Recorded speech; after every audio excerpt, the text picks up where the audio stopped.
अस्सलाम वालेकुम, खुशामदीद। इन सब कैट्स को किटन्स को फिलाइन पैनलेukopenia है। इसकी जो सबसे मेन सिम्टम है, इन सब को शुरू में उल्टियाँ शुरू हुई थी और जब हमने इन सब का ब्लड सीपी किया है तो ये प्रॉपर्ली डायग्नोज है, इनको फिलाइन पैनलेukopenia है।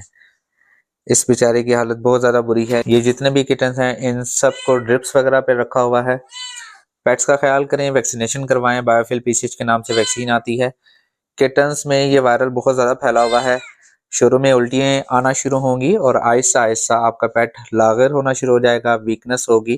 किटन्स में इसका सर्वाइवल बहुत ज़्यादा कम होता है, तो एहतियात करें, अपने पेट को सेफ रखें, वैक्सीनेशन करवाएं। और अगर आपके पेट को कोई भी उल्टी वगैरह होती है तो ये नहीं समझें कि आपके पेट को कोई सर्दी की वजह से वोमिटिंग है, तो बेहतर होगा कि आप हमेशा फ़ौरन ही अपने डॉक्टर से रजू करें।